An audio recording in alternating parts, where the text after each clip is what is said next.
Graça e paz. Muito bom estar aqui de novo para a gente estudar o Evangelho de Mateus nesta segunda-feira e vamos orar pedindo a bênção de Deus para mais um estudo bíblico.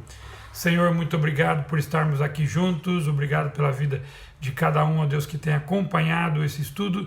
Pedimos a tua bênção que consigamos fazer o estudo esta noite, da tua bênção que a tua palavra tenha realmente acesso aos nossos corações. Esta é a oração que fazemos em nome de Jesus. Amém. Amém? Muito bem, muito bom estar aqui. Mais uma noite que a gente pode estudar a Bíblia. Então eu quero que você abra a sua Bíblia em Mateus capítulo 16. Pega aí seu papel, seu caderno, para que a gente vocês possam anotar tudo aquilo que você está estudando e tiver alguma pergunta, manda para nós, tá bom? Muito bem, Mateus 16, se você lembrar, tantas coisas maravilhosas que nós estudamos lá, inclusive profecia sobre o início da igreja. Mas no final tem uma palavra que ficou, que nós estudamos na última aula e é muito importante, versículo 28 do Mateus 16. Acompanhe comigo esse texto. Garanto-lhes que alguns dos que aqui se acham não experimentarão a morte antes de verem o Filho do Homem vindo em seu reino. Então nós estamos vendo isso na aula passada sobre o que Jesus está querendo dizer. Como que alguns discípulos não vão morrer até que vejam ele no reino? Ainda não aconteceu todo o cumprimento profético. Então é só para explicar rapidamente para os irmãos e vocês vão estudar com a gente aqui agora, você que está nos ouvindo e vendo. Jesus está querendo dizer que algumas pessoas que ali estão com eles vão ver Jesus no reino em glória, uma apresentação, uma apresentação que é o capítulo 17, o Monte da Transfiguração. O Monte da Transfiguração é um monte cheio de glória, muita coisa maravilhosa vai acontecer. Então os discípulos que vão ter essa experiência vão ver Jesus no seu reino, na sua glória. Tá certo? Você vai perceber no capítulo 17 isso, que nós vamos estudar isso exatamente hoje. Então abra aí Mateus capítulo 17, dos versículos 1 até o versículo 13, mas nós vamos vendo por partes. Então vamos ler primeiro o versículo 1 e o versículo 2 de Mateus 17. 6 dias depois, Jesus tomou consigo Pedro, Tiago e João, irmão de Tiago, e os levou em particular a um alto monte. Ali ele transfigurado diante deles, ali ele foi transfigurado diante deles. Sua face brilhou como o sol e as suas roupas se tornaram brancas como a luz.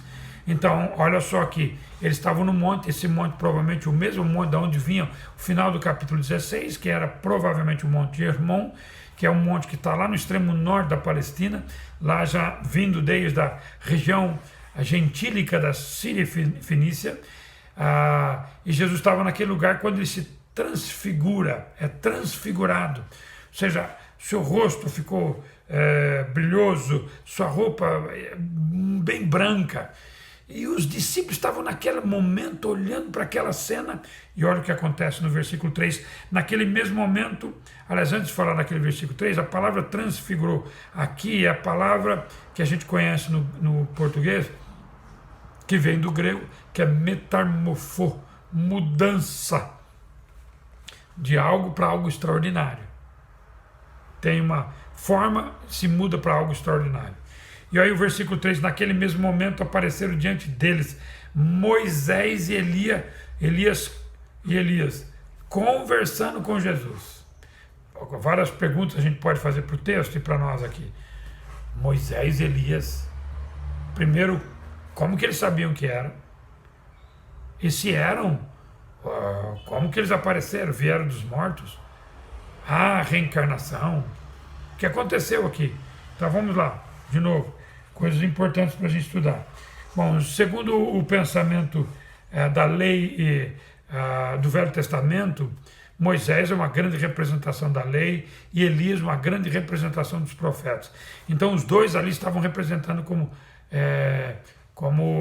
a lei e os profetas. Mas como que eles sabiam que eram eles? Também, provavelmente, Moisés apareceu com talvez as tábuas da lei, Elias vestido como um profeta, né? Daquela época, como Elias, né?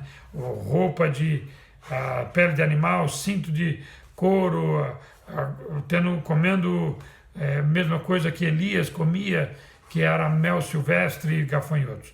Alguns sinais que mostravam que eram eles. Não tinha foto, né? Não tinha uma descrição, um retrato falado, nada disso. Então era por essas formas que se conheciam quem era Moisés e quem era Elias. Não tinha outra forma. Agora, de novo, eram eles mesmos? Houve uma aparição? Houve reencarnação? Primeira pergunta que a gente tem que fazer: Moisés morreu mesmo? Alguém encontrou o corpo de Moisés? Não. Elias morreu? Também não. Então não tem nada de reencarnação aqui. Reencarnação é alguém que morre e volta para o seu próprio corpo. Então não tem nada de reencarnação aqui.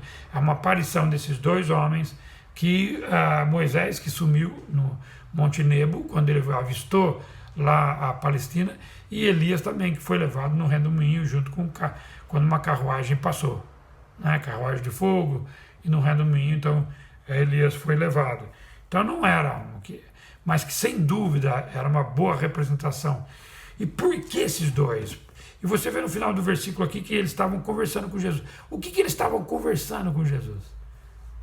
Olha que coisa bonita que está acontecendo aqui. Não, a conversa era sobre os cumprimentos proféticos. Olha, tudo aqui já está sendo cumprido, falta alguma coisa mais ainda.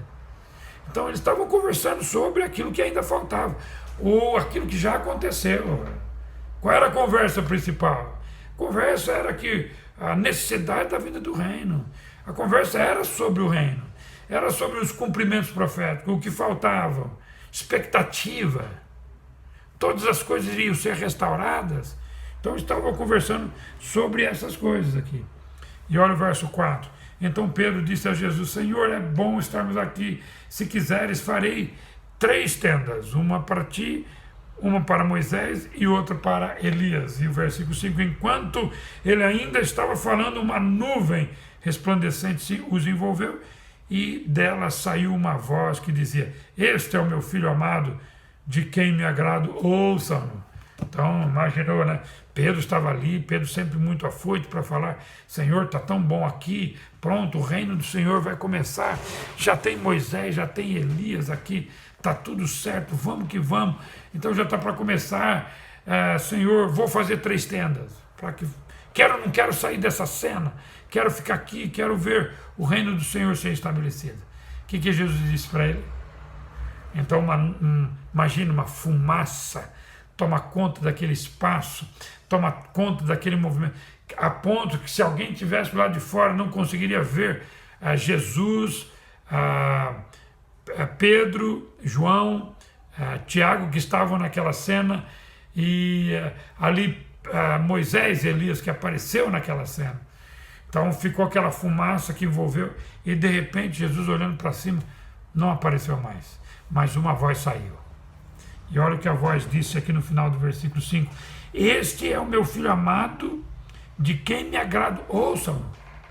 Este é o meu filho amado, de quem me agrado, ouçam-no. Lembra lá do batismo de Jesus? Mesma coisa. Este é meu filho amado, né? Mesma coisa, de quem me agrado. E aqui acrescenta: ouçam-no.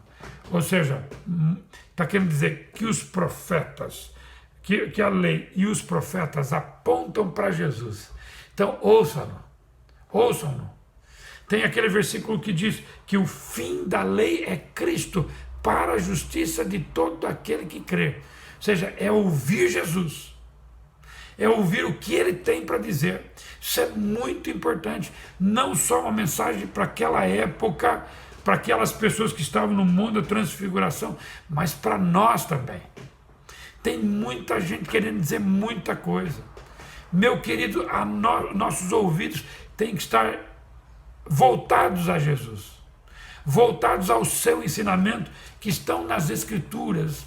Querido, avalie aquilo que as pessoas estão dizendo da Bíblia, se é realmente aquilo que ela está dizendo. É importante isso. Nós temos que dar ouvidos a Jesus, ouvidos àquilo que ele quer nos dizer. Nele nós temos as palavras da vida eterna. Não podemos deixar de ouvir a voz de Jesus. Continuando o texto, dos versículos ali que vão para frente. versículos 6, 7 e 8, capítulo 17. Ouvindo isso, os discípulos prostraram seu rosto em terra e ficaram aterrorizados. Mas Jesus aproximou-se, tocou neles e disse: levante-se, não tenha medo. E erguendo ele os olhos, não viram mais ninguém a não ser Jesus, como eu disse aqui agora, né? Olha o verso 9. Enquanto desciam do monte, Jesus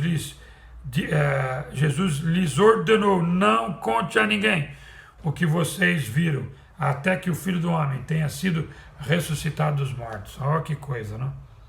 Meu querido, eles estavam aterrorizados, vendo tudo aquilo, ouviram aquela voz, naquela fumaça, e de repente foi embora Moisés e Elias, e acabou tudo aquilo lá. Eles estavam descendo, eu fico imaginando eles descendo daquele monte, pensando naquela cena, e queríamos ter ficado lá, mas pensando naquela cena extraordinária. E aí Jesus dá uma ordem, talvez alguns não entenderiam. Alguns não entenderam naquela época, alguns não entenderiam hoje nos dias também. Não quero que vocês contem ninguém. Para ninguém o que vocês viram. Para ninguém. Não conte para ninguém. Até que vocês virem que o Filho do Homem irá ressuscitar dos mortos. Que coisa, não conte para ninguém. Por que não contar para ninguém? Os discípulos fazem a pergunta. Os discípulos perguntaram, então, por que os mestres da lei dizem que é necessário que Elias venha primeiro? Elias apareceu, vem antes do restabelecimento do teu reino. Olha a resposta barulho de moto aqui, olha a resposta.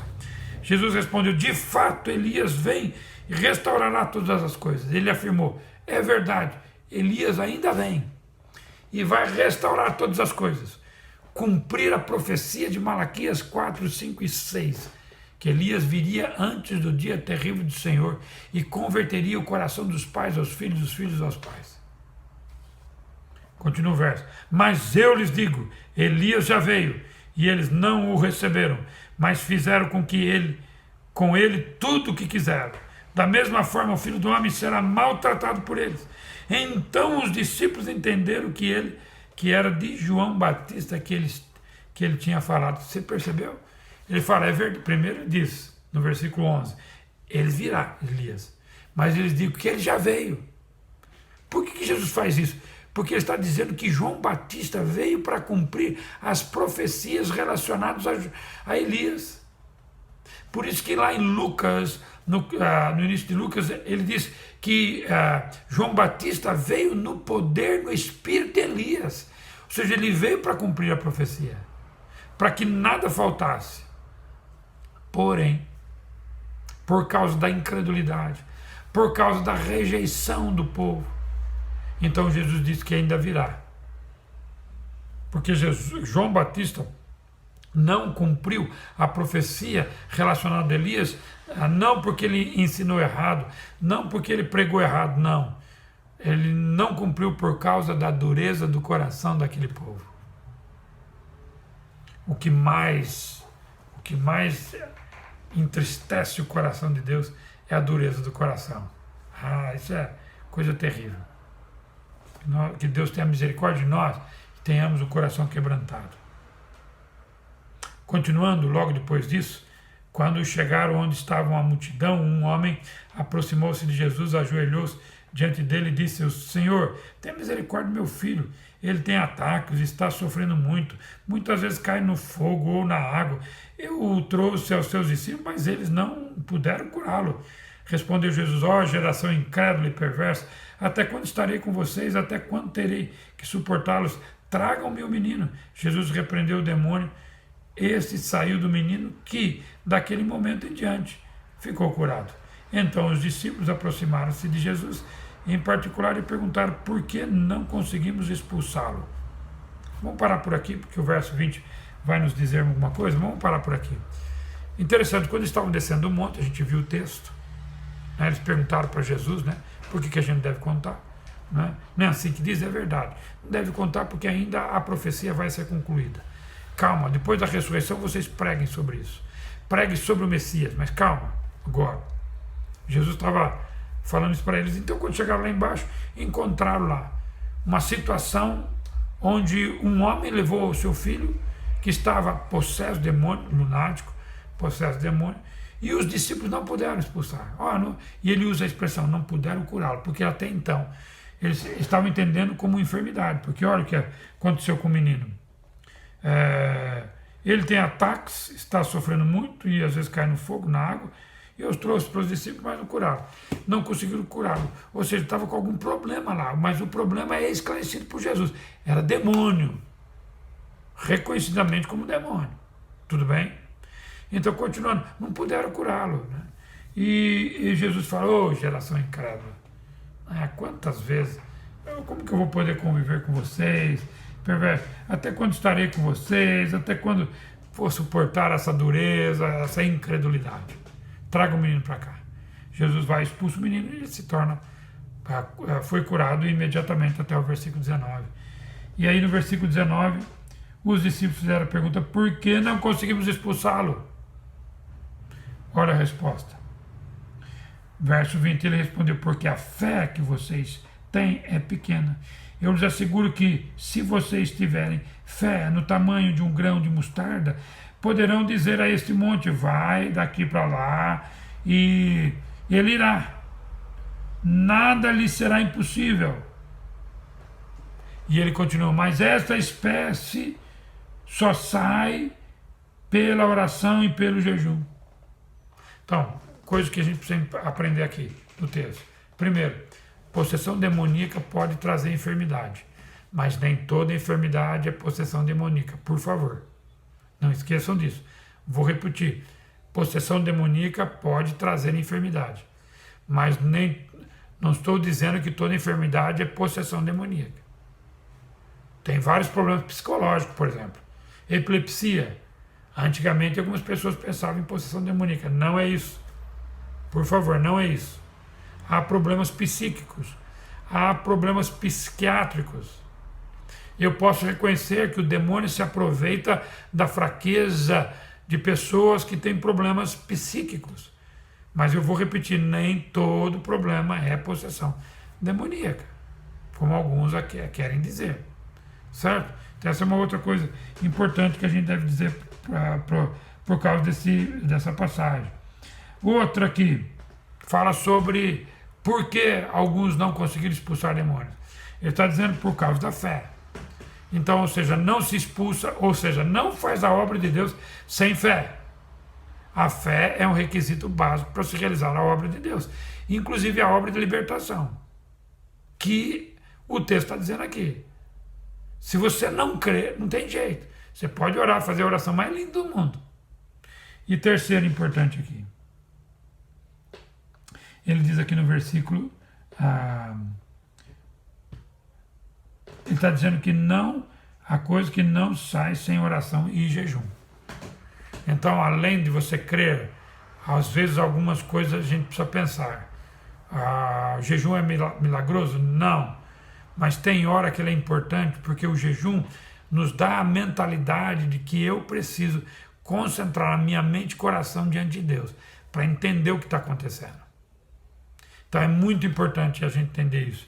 Eu até coloquei aqui no meu material alguns fatos interessantes dessa experiência da expulsão do demônio desse menino. Todos os sinóticos o narram após a transfiguração. Isso é importante.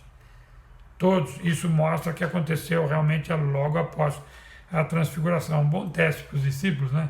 Jesus assemelha-se à fé dos seus discípulos, os 9, né? Aquela geração perversa, incrédula.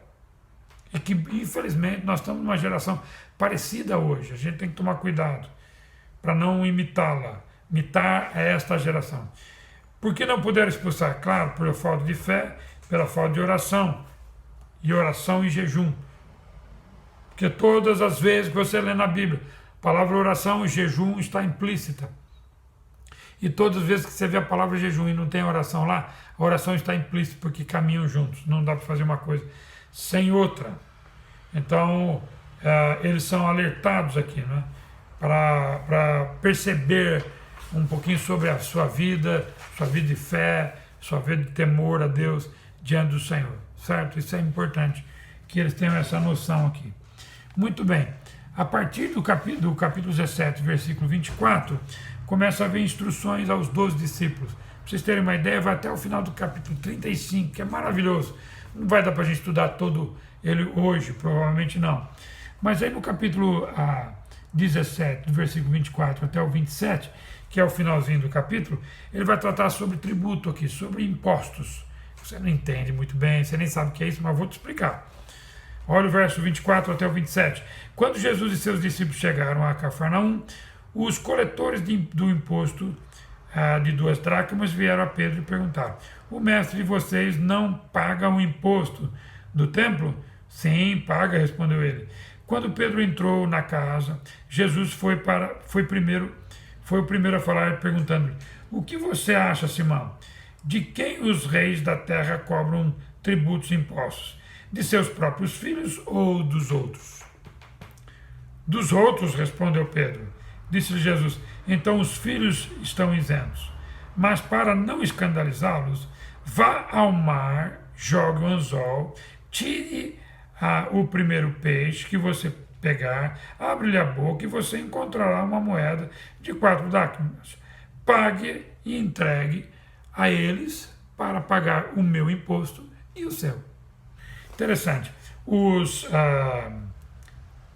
Quando os discípulos chegaram a Cafarnaum, lá com Pedro estava falando sobre os coletores, perguntaram: por que o seu mestre não está pagando os impostos? Primeiro, Cafarnaum é uma cidade onde se cobra muitos impostos. É uma cidade litorânea, litoral do Mar da Galileia, e é onde pessoas entram e saem. Quem vinha de Cafarnaum por Decápolis atravessava o Mar da Galileia para passar para a região da Galileia, e a primeira cidade que se aportava era Cafarnaum. Em Cafarnaum tinha um ponto, vamos dizer assim, de cobrança de impostos, e foi ali que estava naquele lugar. E eles perguntaram por que os seus discípulos não pagam imposto. E ele falou o tipo de imposto que é mencionado aqui, né? O tipo de imposto, deixa eu ver aqui, era o tributo pelo tabernáculo, né? Ou seja, o tributo pelo templo. Tinha um tributo, tinha uma taxa que se cobrava lá. Por que ele não cobra? Jesus faz uma comparação que eu acho interessante. Ele diz assim: os magistrados, né, no versículo capítulo 17, no finalzinho aqui, ele diz: os magistrados, os reis da terra, cobram tributos de seus filhos ou de outras pessoas, né? É lógico que cobram de outras pessoas, seus filhos não vão cobrar, né? Aí ele fala aqui no versículo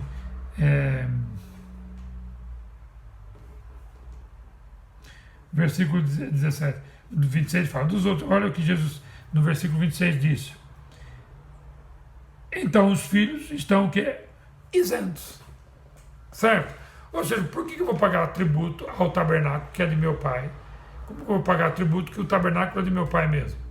Não preciso pagar. Porque eu sou o próprio Filho de Deus, e quem é Filho de Deus não precisa pagar esse tributo. Olha só o que ele diz aqui. E aí no verso seguinte, o verso 27, falou: para eles não ficarem escandalizados, vão pagar tributo. Vai lá no lago, vai lá no mar da Galileia, vai lá, lança o anzol, e ele diz: o primeiro peixe que você pegar, abre a boca, você vai encontrar uma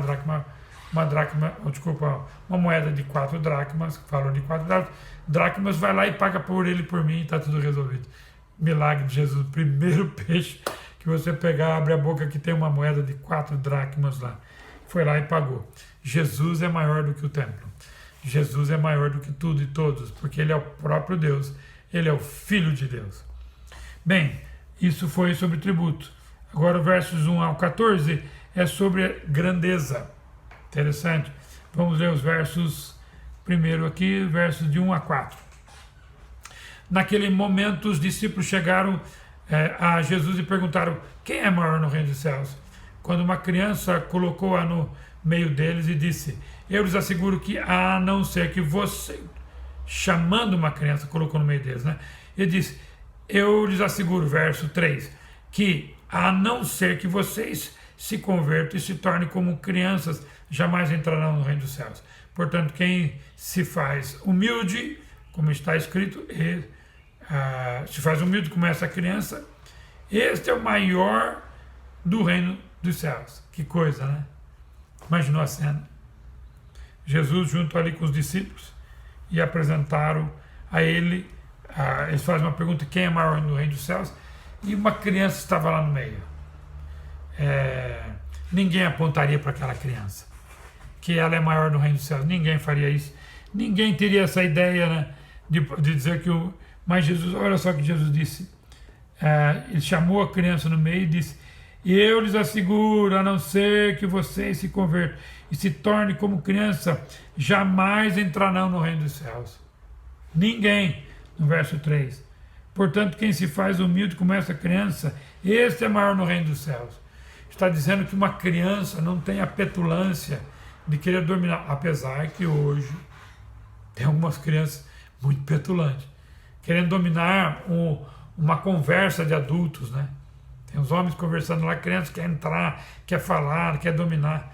Ele está dizendo aqui que se alguém não tiver o coração de criança, coração ensinável, coração perdoador, coração restaurador, coração pronto para ouvir a voz de Deus, se converter, se entregar, seguir a Deus, se alguém não fizer isso, não tem jeito, ele diz aqui, né? No versículo 3, quem não se converter e se tornar como criança, jamais entrará no reino dos céus. Portanto, quem se faz humilde como essa criança, esse é maior no reino dos céus, não tem jeito. Soberba, orgulho, altivez, não entra no reino dos céus. Entra quebrantamento, entra espírito de querer aprender, entra o reconhecimento que só Jesus pode salvar. Olha, continuando aqui, portanto, quem se faz humilde, no verso 4, né? Como essa criança entra no reino dos céus. Aí o verso 4, verso 5. Quem recebe uma dessas crianças em meu nome, está me recebendo. Mas se alguém fizer cair no pecado um desses pequeninos, que crê em mim, melhor lhe seria amarrar uma pedra de moinho no pescoço e se afogar nas profundezas do mar. Ai do mundo que por causa das coisas que fazem cair no pecado, é inevitável que tais coisas aconteçam, mas ai daquele que por meio de quem elas aconteçam. Se a sua mão ou seu pé o fizerem tropeçar, corte-os e jogue-os fora. É melhor entrar na vida mutilado ou aleijado do que tendo as duas mãos ou os dois pés ser lançado no fogo do inferno. E se o seu olho fizer tropeçar, arranque-o e jogue fora. É melhor entrar na vida com um só olho do que tendo os dois olhos ser lançado no fogo do inferno. Bem, nós já estudamos o Sermão do Monte, isso vai fazer nos lembrar um pouquinho, né, do que nós estudamos lá. Meu querido irmão, Jesus não está querendo aqui fazer coisas radicais, arranca olho, arranca perna, arranca a mão, não. Ele está querendo tratar aqui o coração orgulhoso. O que nós temos que trocar mesmo é o nosso coração. Permitir que Deus faça uma obra de transformação do coração. Coração orgulhoso para coração humilde. Que Deus faça essa transformação na nossa vida. E ele está dizendo aqui sobre a grandeza. Grandeza para Deus, enquanto os homens querem grandeza, status, Jesus está querendo dizer que grande para ele é humilde. Humilde como criança. A criança tem facilidade, tem criança dura, eu reconheço, coração duro. Mas a criança ainda é muito mais fácil de reconhecer o seu pecado do que o adulto. O adulto tem muito mais dificuldade. Eu tenho experiência nisso, você também deve ter. Eu tenho experiência de tentar ajudar outros, mas tenho experiência comigo. Dureza de coração. Então Jesus está tratando aqui a dureza do coração do cidadão, da pessoa, do homem, da mulher, e especialmente ali dos fariseus, dos líderes. Muita dureza. Meu querido, presta atenção no que eu vou dizer aqui, antes de entrar no outro assunto. Isso é muito importante. Quando você perceber que diante de um erro, você está tentando achar muitas desculpas e justificativas, sinal. Sinal. Não é isso que Deus quer, não. Sinal. Não estou no caminho certo. Sinal. Estou fazendo tudo errado. Porque o sinal que Deus está provando, o sinal que Deus está no negócio, começa com uma palavra importante que se chama quebrantamento, se chama humildade. Sem reconhecer quebrantamento, sem reconhecer humildade, não tem jeito. Então você e eu precisamos aprender essa verdade da humildade, certo? Mas deixa eu terminar aqui a parte que eu quero, porque a nossa aula já está quase indo para o fim. Olha o verso aqui. Então, verso 14. Verso 15 em diante, eu não vou avançar muito porque não dá. Deixa eu estar aqui. Verso 14. Outra coisa que eu esqueci de destacar. Quando ele fala arrancar o olho, se o teu olho faça pecar, arranca o olho. Quer dizer, com todo respeito, se alguém estiver me ouvindo e tem essa deficiência, eu também tenho uma deficiência, cego não pega, não peca. Cego tem o coração mole. Quem tem uma mão, não tem uma mão, perdeu a mão em algum acidente, alguma coisa, peca menos? Não, a gente sabe que o pecado nasce no nosso coração, no seu coração. O pecado está aqui dentro. Não é o pecado não é isso que nós estamos dizendo, de a pessoa nunca mais, se é cega não peca mais, não consegue ver o pecado. Não, a gente sabe que está no coração. Você pode até não estar vendo, mas você está imaginando, você peca. Então não era isso que Jesus está querendo dizer, para arrancar o olho e mão. Continuando aqui o texto, verso 15 em diante, como eu estava dizendo, só vou dar a introdução aqui porque o nosso tempo já está indo. Verso 15. Se o seu irmão pecar contra vocês, vai a sós com ele.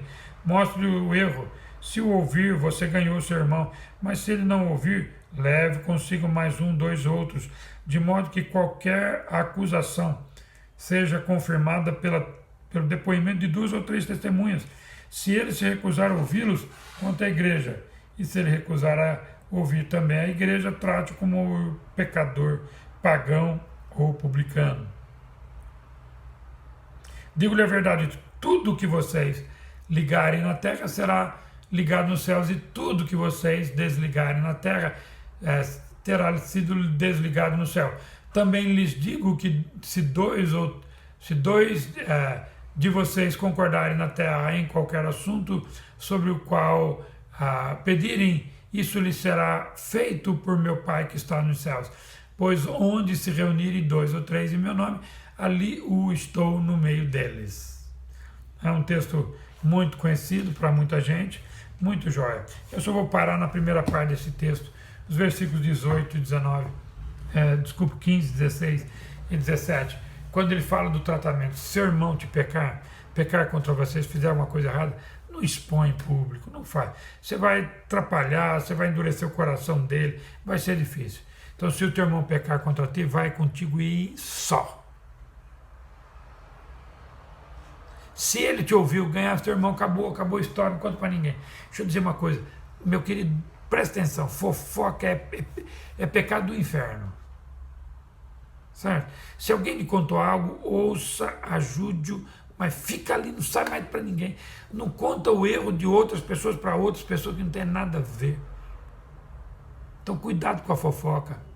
Cuidado com essa situação terrível que se chama fofoca. Então, vai contigo ele só.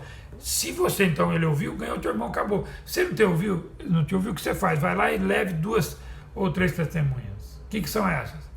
Você vai contar para tudo que aconteceu para aquelas 2 testemunhas e depois vocês vão lá e não é testemunho ocular que está dizendo aqui. Testemunha que viu, que está sabendo, que conhece. Não, você pega 2 amigos de confiança, gente que confia em você, que você confia nele, de integridade, que não vai bater com a língua nos dentes. Vai lá, chama o seu amigo, não precisa nem dizer para as 2 testemunhas o que aconteceu. Eles vão ficar sabendo naquela hora. Conta de novo com aqueles 2 ouvintes. E a Bíblia diz que se ele te ouvir, você ganhou o teu irmão. Ou seja, o objetivo das testemunhas não é dar opinião, fazer julgamento, nada disso. As 2 testemunhas estão ali para constranger, para constrangimento, para que aquele teu amigo que errou, que você está tratando o problema, com a presença de mais 2, é mais ou menos assim. Agora tem mais gente sabendo. Eu tenho que tomar mais cuidado com a minha vida. Então você tem que fazer isso e eu também. Mas que difícil, né? Mas é necessário. E o importante é não virar fofoca depois. E não deve. Mas no último ele diz aqui, se não ouviu as testemunhas, leva à igreja. Como vai ser isso? Talvez numa reunião, apresentar, nós estamos orando por esse irmão que está com esse problema. E por último ele diz, se não ouvir a igreja, o considera como gentil e publicano. Ou seja, uma pessoa que não quer saber as coisas de Deus. Certo? Tratamento, olha, se a gente aplicasse esse tratamento mais, eu creio, você talvez vai concordar comigo, muita gente não ficaria ofendida. O problema é que eu conto para um que eu confio, o outro conta para outro que confia, que conta para outro que confia, e isso não tem fim. Então a gente tem que tomar cuidado. Na aula que vem, nós vamos entrar na questão da parábola do servo impiedoso, né? Nós vamos falar sobre quantas vezes eu devo perdoar o meu irmão. Não perca a próxima aula, tá bom? Muito bem, muito obrigado pela sua presença. Deus abençoe a sua vida e que possamos estar aqui na próxima segunda-feira. Baixe sua cabeça, vamos orar. Obrigado, Senhor, por esse dia, obrigado pela vida dos irmãos, de cada ouvinte, e que o Senhor nos dê a capacidade de entender cada vez melhor a Tua palavra. Obrigado por tudo e continua nos abençoando durante esse dia. Essa é a oração que fazemos e fazemos juntos em nome de Jesus. Amém. Amém? Deus abençoe os irmãos. Um grande abraço a todos e um beijo no coração e até a próxima. Tchau!